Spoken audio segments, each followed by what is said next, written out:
What is going on, everybody? Welcome back to the channel. Aftersound here, bringing you Splinterlands content every single day. We also stream right here on this channel every Tuesday, Thursday, and Sunday morning, so come by and say hello. All right, guys, I wanted to talk just a little bit more about this bot ban in modern format, which we all voted for by proposal and is currently being worked on by the team. Now, if you missed the town hall and you missed my 5 biggest takeaways, one of the things that I talked about, or at least one of my takeaways, was what Weirdbeard mentioned on the town hall, which is the fact that this is much more involved as a process for the team to try to figure out how to quote unquote ban bots from modern format.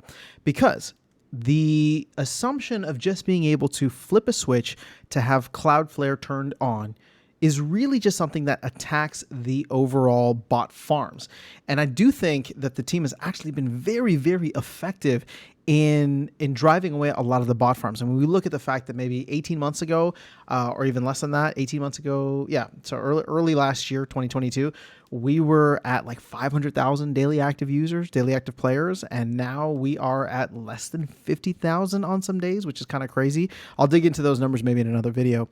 But the point that I'm trying to make here is that obviously we're getting a much closer and realistic idea of what the actual player base is like. And at the end of the day, right, I don't know how many humans are in the game that would be taking advantage of something like modern format. But where I'm trying to go with this, and this is a bit of a long-winded intro probably for what the title of the video will end up being, is how do we address the not necessarily, bot nature of a lot of the different services or things that we can take advantage of out there in the ecosystem. Because if it's just a matter of flipping on a switch for Cloudflare, I think that could be effective, although the team has already done a lot of economic changes that I think have driven them away. So the other things that Weirdbeard mentioned, right, like single player or high level bots, something like an Archmage or an Xbot, something like Battle Helpers, which is another service that Xbot offers. And I'm sure there are private bots, private high level bots, as well as private high level Battle Helpers. So how do we factor that in? And this is more so a question for you guys. Should those be defined as something that are considered quote unquote bots?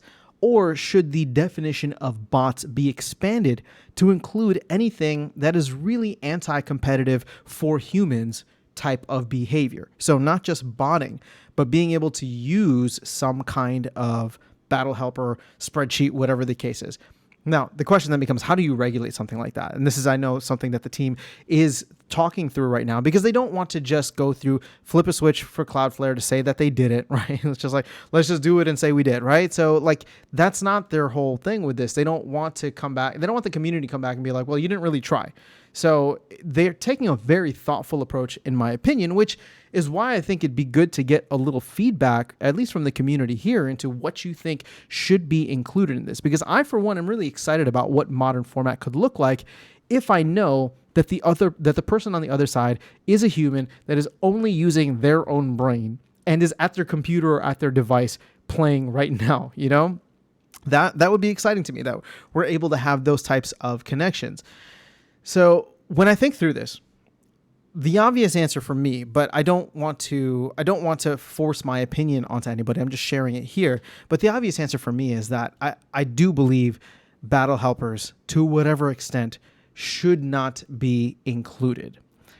That being said, and this is nothing against Xbot and Siler. I think Siler and what he's done with Xbot provide an awesome service. They've democratized a lot of the different things that are out there and made them available to anybody that's willing to, hold a token or pay for the services. So, shout out to Siler. He was on the it's not the town hall, but he was on this channel.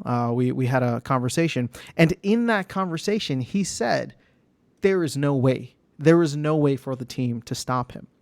And again, that wasn't him being crass. That wasn't him being arrogant. It's just literally, at the end of the day, he could make, if he wanted to, a private battle helper that he just uses on his own. And then it gives him the hand, he puts it in, and nobody is the wiser. Nobody will ever know.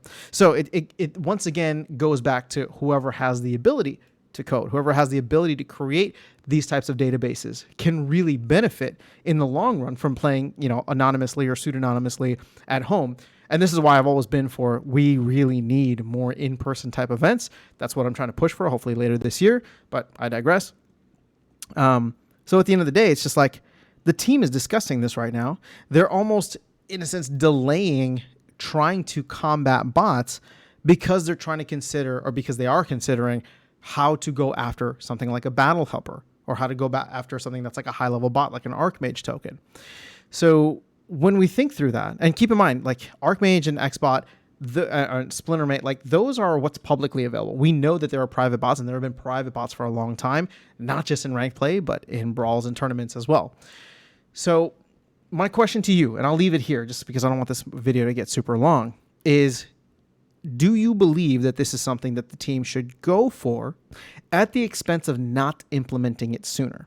Now, I think personally that nothing's going to get done until land anyway. So it's kind of like it gives the team time to think through this anyway, just because of the fact that land, it's all hands on deck for land right now, and probably tower defense. So the team does have some time to think through. So it's not necessarily a waste of time or a delay.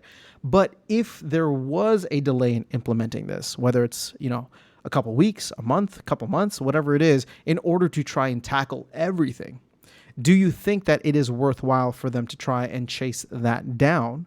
Or do you think that it's going to be a waste of time based on, things like the comments of Siler on this channel here, that they'll never really stop it and we'll never really know? Because I want to, it's hard to straddle the line between wanting the team to take action immediately and wanting the team to take action thoughtfully, right? So at the end of the day, it's like we want stuff, we want it yesterday, but we also want it to be done right. We want it to be well thought out, so there's not changes that are happening and proposals that come through. So at the end of the day, it's like, I don't know. I'm not quite sure.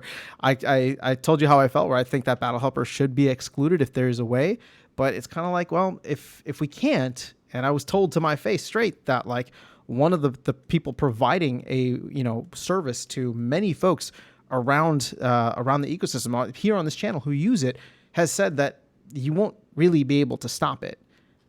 I'm wondering if we're spinning our wheels here.